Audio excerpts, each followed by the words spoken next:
یہ بتائیں کہ یہ آیات میں آپ کے پاس ترجمے سے بھیجوں یا بغیر ترجمے کے؟ بغیر ترجمے کے سر ساتھ ہی۔ جیسے بھی ترجمے کے ساتھ ترجمے کے ساتھ سر، ترجمے کے ساتھ۔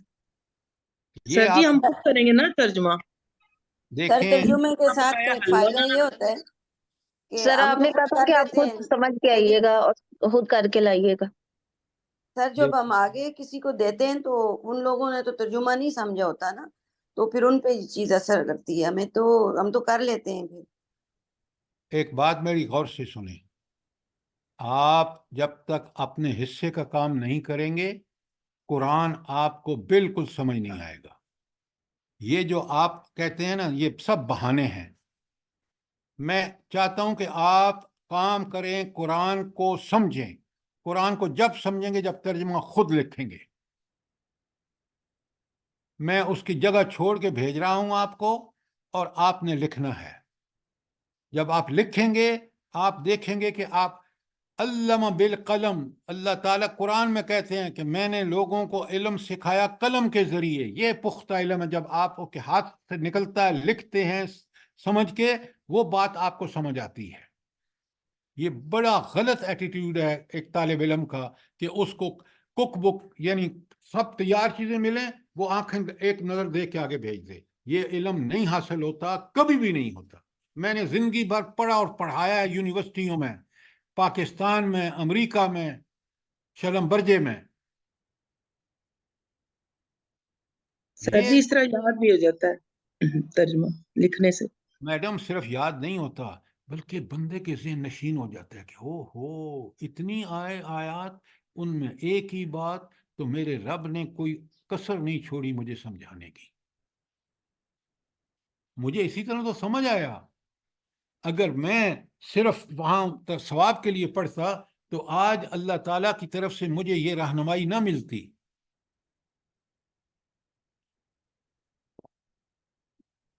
آپ عظیم لوگ ہیں جو قرآن کے ساتھ جڑنے کے لیے اللہ تعالیٰ نے آپ کو سوچ سمجھ دی ہے، تو اس کا بہترین طریقہ یہ ہے جب یہ آیتیں ملیں آپ کو، پہلی فرصت میں آپ اس کا ترجمہ قرآن اچھا سامنے رکھ کے ترجمہ لکھ کے سمجھیں۔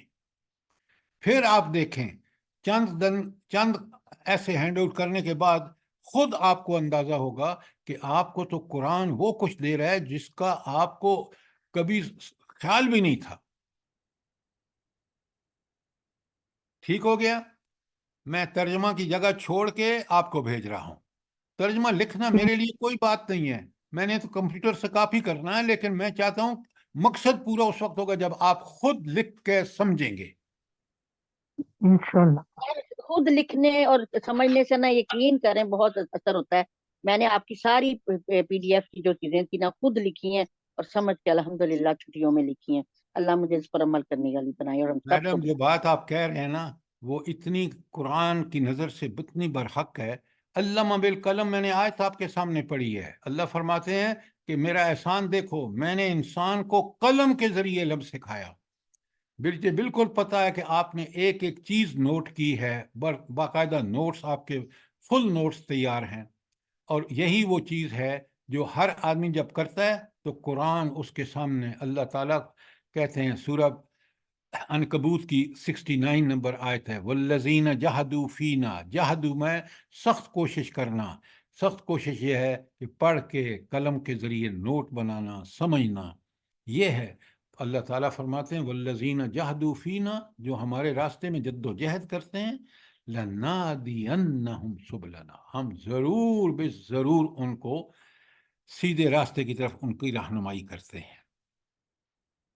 سر جی جاہدو ہے، جہدو نہیں ہے، جاہدو ہے۔ جاہدو، بالکل الف، جزاک اللہ، جزاک اللہ۔ اور جاہدو کا مطلب ہے سخت کوشش، انتھک کوشش۔ انگریزی میں کہتے ہیں ٹو لیو نو آیت نمبر اسٹون بھی بتا دیں۔ انٹرن۔ سورہ عنکبوت کی آیت آخری آیت ہے 69۔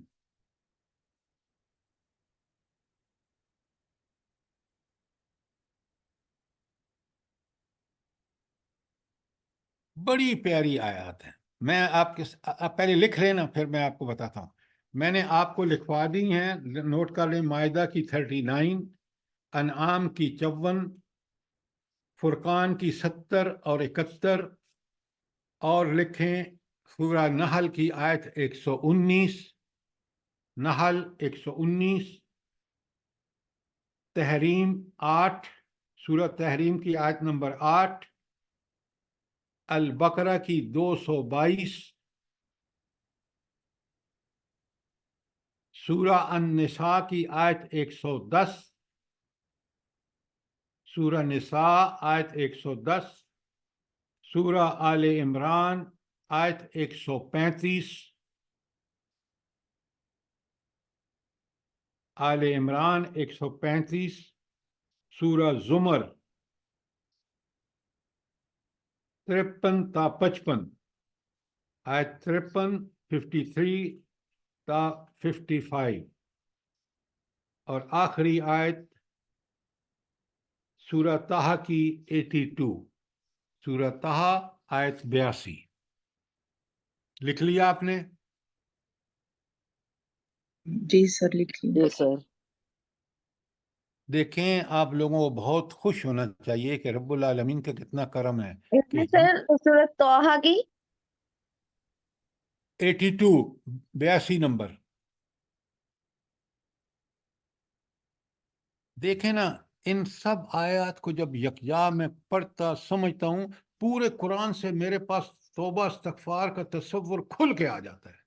پھر جب میں سمجھتا ہوں، جب میں توبہ استغفار کرتا ہوں، مجھے مزہ آ جاتا ہے کہ میں رب کے یہ وعدے ان آیت کے سامنے کہ میرے سامنے ہیں، اور مجھے یقین ہوتا ہے کہ میں سچی توبہ کیا ہے میں وہی کرتا ہوں، اور پھر مجھے یقین ہے کہ میرا اللہ غفور بھی ہے اور رحیم بھی ہے۔ قرآن کو اس طرح پڑھیں تاکہ ہماری زندگی میں یہ سمجھ اور بوجھ اس روز صراط مستقیم کو روشن کر دے جس پر چل کر ہم جنت میں پہنچیں گے۔ بات کلیئر ہے؟ اگر کوئی سوال ہے، کوئی کامنٹس ہیں تو بتائیں۔ انشاءاللہ سر، انشاءاللہ اللہ ہمیں پڑھنے کی توفیق دے اور عمل کرنے کی توفیق دے، آمین۔ انشاءاللہ۔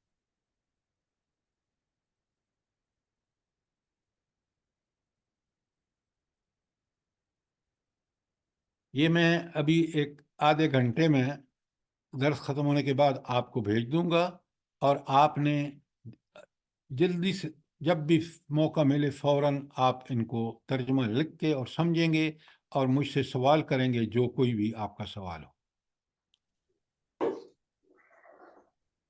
انشاءاللہ سر، اللہ پاک ہم لوگ کو سب کو توفیق دے۔ آمین ثم آمین۔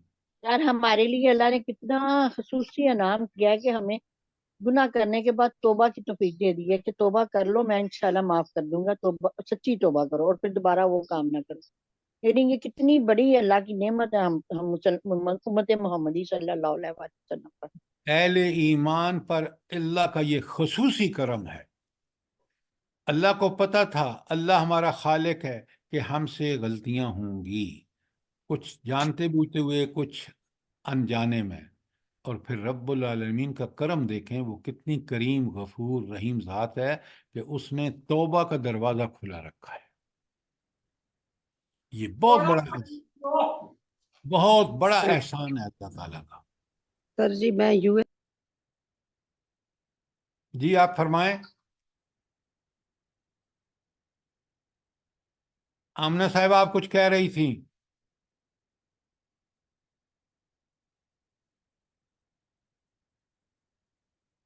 یہ جو رب العالمین کی کرم نوازیاں ہیں نا، جو اس کے فضل اور جو احسان ہے ہمارے پر، جو اس کی وسیع رحمتیں ہیں، کاش ہم ان کو سمجھ لیں اور پھر اپنے رویے کو اس اللہ تعالیٰ کے مطالبے کے مطابق بنا لیں، تو آپ یقین مانیں ہمیں قدم قدم پر اس کی تائید، نصرت سب سمجھ آئے گی۔ اچھا، یہ تو توبہ جو آیت ہم نے پڑھی ہے 10 نمبر، کہ اپنے رب سے استغفار کرو، فَقُلْ تَسْتَغْفِرُوا رَبَّكُمْ إِنَّهُ كَانَ غَفَّارًا۔ اس کے بارے میں یہ ساری آیت میں نے آپ کو لکھوا دی ہیں اور ابھی آپ کو مل بھی جائیں گی۔ اس کے بعد فرمایا، ذرا فائدے دیکھیں، ہاں، نُرْسِلُ السَّمَاءَ عَلَيْكُمْ مِدْرَارًا، وہ تم پر آسمان سے خوب بارشیں برسائے گا۔ یہ ہے فائدہ توبہ کا سب سے پہلا، بے شمار فائدے ہیں، یہ ایک فائدہ ہے کہ اللہ تعالیٰ جو قوم من حیث القوم اجتماعیت ساری توبہ کر لیتی ہے تو اللہ تعالیٰ اس پر وہ مہربانیاں فرماتے ہیں۔ حدیث میں تو آتا ہے کہ جب ایک اللہ تعالیٰ کی نازل کی جاتی ہے احکامات میں سے ایک حکم، تو 40 سال کی بارشوں کا اللہ تعالیٰ اس کو انعام دیتا ہے۔ تو یہاں فرمایا کہ اگر تم یہ کام کرو کہ سچی توبہ کر کے اللہ کی طرف رجوع کرو، تم فرد ہو، تو تمہیں اللہ تعالیٰ اتنی بارشیں برسائے گا کہ تمہارے لیے فصلیں اور ہر چیز زمین ایسی اگائے گی کہ تم جو ہے تم اللہ کی نعمتوں کے جو ہے وہ تمہیں حقدار بنا دے گی، سچی توبہ۔ اچھا، یہاں آیت نمبر 11 پہ آج روک رہے ہیں کیونکہ اگلے باریوں کو مجھے کھولنے میں ٹائم زیادہ لگے گا اور 9 سے زیادہ ٹائم ہو جائے گا، تو آپ آج 11 تک رکھتے ہیں اور میں آپ کو بھیج رہا ہوں آیات۔ آپ مہربانی کر کے ان سب آیات توبہ استغفار کے بارے میں، تو پھر آپ کو پوری طرح کلیئر ہو جائے گا کہ اللہ رب العالمین نے کس طرح ہمیں توبہ کی ترغیب دی ہے، توبہ پہ بشارتیں ہیں۔ سر یہ آیات پڑھ کے افغانستان ذہن میں آتا ہے، اللہ تعالیٰ کی مہربانیاں ان کے اوپر۔ ہاں دیکھیں نا، وہ ہمیں بخشش حاصل کرنے کے لیے کیا کیا اللہ تعالیٰ نے ہمارے لیے کھلے دروازے رکھے ہیں، خاص کر توبہ کا دروازہ۔ کوئی سوال، کوئی کامنٹس، یا کوئی آپ سمجھتے ہوں کہ میں کمی بیشی کر رہا ہوں، اس کا بھی بتائیں تاکہ میں اس کا ازالہ کر دوں۔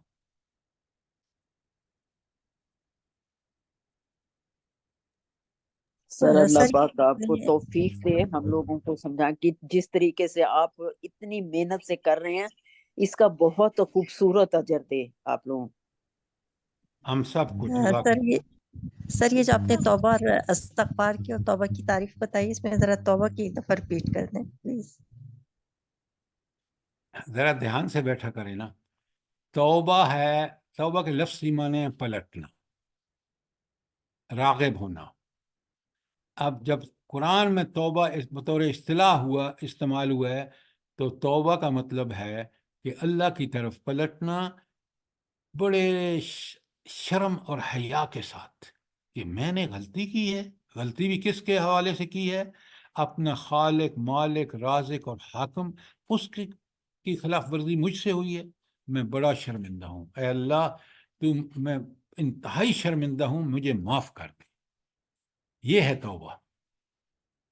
اب آپ سے جو گناہ ہوئے ہیں، اس غلطی جس پر توبہ کر رہے ہیں یا سابقہ کوئی بھی گناہ ہے، خاص کر یہاں ذکر ہے کہ حضرت نوح اپنی قوم کو کہہ رہے ہیں کہ تم توبہ کر لو تو اللہ تعالیٰ تمہارے سابقہ گناہ جو تم نے سچی توبہ کر لو تو سابقہ گناہ جو تم سے جہالت میں ہوئے ہیں، کفر میں ہوئے ہیں، اللہ سارے معاف کر دے گا۔ توبہ کی بات سمجھ آ گئی؟ جی سر جزاک اللہ۔ اچھا، اب آئیے استغفار۔ توبہ کافی نہیں ہے، آپ تو پلٹ آئے نا شرم و حیا کے ساتھ، اللہ کا شرم اور حیا کرتے ہوئے۔ اب آپ نے معافی جب ملے گی جب آپ استغفار کریں گے۔ استغفار غفرہ سے ہے، مغفرت مانگنا، اللہ سے کہنا کہ اے اللہ میرے گناہوں کو ایسا چھپا دے، ایسا معاف کر دے کہ تاکہ میں ان سے بری و ذمہ ہو جاؤں۔ تو یہ استغفار ہے کہ اللہ سے مغفرت، معافیاں مانگنا۔ یہ توبہ کے بعد استغفار دو کام کرے گا تو اللہ تعالیٰ اس پر انتہائی رحمت کا، اگر وہ سچی توبہ اور استغفار کر رہا ہے تو انتہائی مغفرت اور رحمت کا معاملہ کرے گا۔ بات سمجھ آ گئی؟ جی سر جزاک اللہ۔ جی فرمائیں۔ جی سر جی سوال ہے ایک کسی کے اوپر توبہ استغفار کے اوپر. سر جی یہ جو توبہ کے نوافل ہیں وہ کب پڑھے جائیں گے؟ کیونکہ یہ تو ہر اس گناہ پہ تو نہیں پڑھ سکتے نا ہم، اس پر تو استغفار ہوگی. تو توبہ کے جو نوافل ہیں وہ کب پڑھے جائیں گے؟ اچھا آپ مجھے ایک بات بتائیں، کہیں توبہ کے نوافل پڑھنے کا حکم ہے؟ سر جی کچھ روایات میں ہے کہ اچھی طرح وضو کر کے اور پھر اس کے بعد 2 نفل، اگر کوئی گناہ ہو جاتا ہے تو 2 نفل پڑھ کے تو اللہ سے معافی مانگ. نوافل کا مطلب ہی یہ ہے کہ وہ ایکسٹرا چیزیں ہیں، جو جتنی کرے گا اس کو اتنا ثواب ہوگا. نوافل بہت ضروری ہیں، لیکن آپ اس کے ساتھ اس کو بالکل جوڑ کے نہ لائیے. اللہ تعالیٰ یہاں صدق دل سے توبہ استغفار کرنے والوں کے لیے یہاں آپ کے سامنے قرآن میں، اب وہ جو کیفیات ہیں جو آپ بیان کر رہے ہیں، وہ جس قدر آپ زیادہ عمل کریں گے اللہ زیادہ ثواب دے گا. نوافل کا مطلب ہی یہی ہے. جی سر سر. جی توبہ کا جیسے بہترین وقت حدیث سے بھی اور قرآن سے کہ سحری کے ٹائم، تہجد کے ٹائم، تو یہ اس وقت تو انسان اٹھتا ہی ہے، نوافل بھی پڑھ رہا ہوتا ہے، اس وقت اللہ کے سامنے اگر وہ گڑ گڑاتا ہے، توبہ کرتا ہے، تو یہ بہترین وقت بھی ہے. وہ آپ ان اوقات کی قبولیت کا اوقات کی بات کر رہے ہیں، وہ بالکل آپ ٹھیک کہہ رہے ہیں، لیکن ہر نماز کے بعد جب آپ سلام پھیرتے ہیں تو حضور نبی کریم صلی اللہ علیہ وآلہ وسلم اللہ اکبر استغفر اللہ استغفر اللہ استغفر اللہ 3 دفعہ فرماتے تھے. لہذا سر یہ ہم توبہ جو ہے یہ پہلا سٹیپ ہے، یعنی توبہ کر کے استغفار کریں گے، یعنی اللہ کی طرف پلٹنے کے بعد ہم استغفار کریں گے، یا پھر استغفار کر کے توبہ کے لیے اللہ کی طرف آئیں گے؟ اس کا کچھ سمجھا دیں. یہ پہلے آپ نے پلٹنا ہے، پہلے آپ نے توجہ دینی ہے کس بات پر؟ اپنے گناہ کی وجہ سے شرمسار اللہ کے سامنے ہونا ہے. یہ پہلا سٹیپ ہے. اس کے بعد اس اللہ سے اس گناہ کی مغفرت مانگنی ہے آپ نے. یہ دوسرا سٹیپ ہے. بیچ میں سر اصلاح جیسے بھی تو حضرت ضروری آدم ہے. علیہ السلام کی دعا ہے نا، وہ بڑے اچھے طریقے سے سمجھ آ رہی ہے اس طرح. جی اور کوئی سوال؟ سر حضور صلی اللہ علیہ وسلم کی دعا بھی ہے نا کہ اللہ ہمارے عیبوں پہ پردہ ڈال دینا اور ہمیں وہ شرمندہ نہ دعائیں کرنا. ساری آپ دیکھیں، یہ ساری دعائیں آپ کو پتہ ہونی چاہیے. اب ایک دعا کو آپ یہاں مینشن کریں گے تو دوسری کو چھوڑ دیں گے. بے شک بات ہے. لہذا آپ یہ ساری دعائیں دیکھیں. توبہ استغفار کی سب سے اعلیٰ دعا کون سی ہے؟ سید استغفار. سید الاستغفار.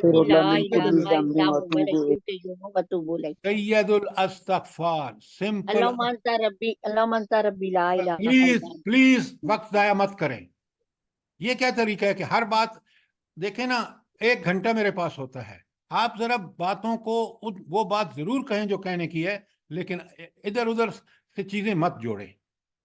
سید الاستغفار مشہور ہے، ہر حدیث کی دعاؤں کی کتاب میں موجود ہے. سمپل استغفر اللہ، اے اللہ میں آپ سے مغفرت چاہتا ہوں، میں آپ سے مغفرت چاہتی ہوں. یہ سب چیزیں ہیں، ان کو پڑھیں سمجھیں. بات بحیثیت طالب علم آپ کو سب چیزیں قرآن اور سنت سے اخذ کرنی چاہیے. سنی سنائی باتیں نہیں، یہ فلاں تو صاحب کا استغفار ہے، یہ فلاں کا نہیں. وہ بات مستند اللہ اور اس کے رسول صلی اللہ علیہ وسلم کی ہے بس. سر ایک کومنٹ تھا کہ اس وقت ہماری قوم ہم سب کو اجتماعی استغفار کی ضرورت ہے. ہم نے ہاتھوں میں ایٹم بم اٹھایا ہوا ہے اور ہم کانپ رہے ہیں، تھر تھر ساری دنیا سے ڈر رہے ہیں. ہمیں اللہ پہ بھروسہ نہیں ہے، ہمیں امریکہ پہ، ہمیں اس پہ، ہمیں طاغوت پہ بھروسہ ہے.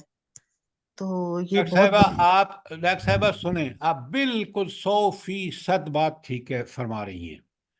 اس وقت اجتماعی توبہ نہ کی تو آپ دیکھ رہے ہیں قرآن کھول کے بتا رہا ہے، اگر توبہ کر کے واپس نہیں پلٹیں گے تو اللہ آپ کو عذاب کا مستحق کر کے اللہ مہلت دے کے پھر بھی باز نہیں آئیں گے، عذاب آئے گا. لہٰذا آپ کی بات 100% ٹھیک ہے کہ اس وقت سب سے بڑی ضرورت ہماری قوم کو اجتماعی توبہ استغفار کی ہے. جزاک اللہ. سر جی ایک کوشچن ہے. جلدی فرمائیں. سر جی دیکھیں کہ آج کے دور میں اگر ہم کسی کو دعوت دیتے ہیں تو وہ ہم کیسے اس کو دعوت دیں گے اس کی ڈس لائک اور لائکس جاننے کے بعد؟ اس کی تھوڑی سی ایگزامپل کے ساتھ وضاحت کر دیں. آپ کا سوال سمجھ نہیں آیا. سر آپ نے بولا نا کہ دعوت کے لیے ہمیں سب سے نرم مزاج کے ساتھ دعوت دینی ہے، تو آج کے دور میں اگر ہم کسی کی لائکس اور ڈس لائکس جاننے کے بعد کسی کو کیسے دعوت دے سکتے ہیں، اس کی ایگزامپل کے ساتھ تھوڑی سی وضاحت کر دیں. جزاک اللہ، جزاک اللہ. آپ دیکھیں، آپ نے انسانوں کی لائکس اور ڈس لائکس نہیں دیکھنی، ہم نے لائکس اور ڈس لائکس دیکھنی ہے اللہ اور اس کے رسول صلی اللہ علیہ وسلم کی. وہی بات جو اس کو انہوں نے پسند کیا وہ بڑی حکمت، محبت، شفقت اور ہمدردی کے ساتھ. میں نے ایک ماں کو بڑا پیارے الفاظ میں اپنے بچوں کو، انہوں نے کہا، بچوں سے پتہ کیا کہتی تھی کہ میں کبھی یہ پسند نہیں کروں گی کہ میرے بچے آگ میں جلیں، لہٰذا آپ نماز پڑھیں اور خشوع و خضوع والی نماز پڑھیں. عشاء کے وقت جا کے ان کے بیڈ پہ بیٹھ کے اور ان کو یہ نصیحت کرتی تھی کہ جلدی سے نماز پڑھ لو، آرام سے نماز پڑھ لو، تاکہ میں بھی آرام سے سوؤں، تم بھی اللہ کی یاد کر کے سو. تو دعوت کا مطلب یہ ہوتا ہے کہ ہم نے اگر اس کو ناچنا، گانا، شراب پسند ہے، ہم اس کی پسندیدگی کو اوور لک کر کے اس کو بتائیں گے کہ دیکھو ان برائیوں کے نقصانات کیا ہیں. تم یورپ میں دیکھ لو، آج آپ دیکھ لو یہ شرابی، یہ جوئے باز کس طرح اپنی جائیدادوں سے at the end of the day فارغ ہو جاتے ہیں. میں نے ایک بڑی پیاری بات پڑھی، مثال سنیے. ایک شخص نے اپنے بچے کو کہا، اگر تم جوا اور شراب کی طرف جاؤ گے نا تو پہلے ایک کام کرنا، وہ جو بہت بڑا شرابی اور بڑا جوئے باز ہے نا جس نے عمر اس میں، اس سے مل لینا. کیا مطلب تھا؟ وہ یقیناً وہ اس برائی کو کرتے کرتے اتنا کنگال چکا ہوگا، اتنا بے حال ہو چکا ہوگا کہ وہ دوسروں کو منع کرے گا. لہذا نرمی یہ ہے کہ ہم اس بندے کو دیکھیں. ایک بات یاد رکھیں، اللہ تعالیٰ نے اس انسان کی فطرت میں نیکی کو پہچان رکھی ہے، برائی کو بھی پہچانتا ہے. فَالْهَمَهَا فُجُورَهَا وَتَقْوَاهَا. اس چیز کو بنیاد بنا کر کہ دیکھیں انسانوں کو دیکھ لیں، اور آپ نبی کریم صلی اللہ علیہ وسلم صحابہ اور صحابیات کو دیکھ لیں، آج کے مسلمانوں کو دیکھ لیں تو ہمیں فرق نظر آ جائے گا. وہ آج اپنی حالت پہ جب غور کرے گا نا فوراً سمجھ جائے گا. تو آپ نے تو اس کی بات کو سمجھنا ہے، لیکن اس کے برائیوں کو پن پوائنٹ نہیں کرنا. آپ نے اس کی فطرت جو اللہ نے بنائی ہے اس کے مطابق نرمی سے، ہمدردی، محبت، کہ میں جب بھی میں آپ سے یا کسی سے آپ کریں گفتگو اللہ کے بارے میں، انتہائی ہمدردانہ، انتہائی ناصحانہ، موعظۃ الحسنہ اور حکمت، اس کو پیش نظر رکھیں. اللہ خیر صلی. بات سمجھ آئی ہے کہ نہیں؟ جی سر ٹھیک ہے، جزاک اللہ خیر. سر جب ہمارے اندر نرمی اور اخلاق ہمارے اچھے ہوں گے تو دوسرا دیکھ کے خود بخود جو ہے وہ بھی تھوڑا سا نرم ہو جائے گا.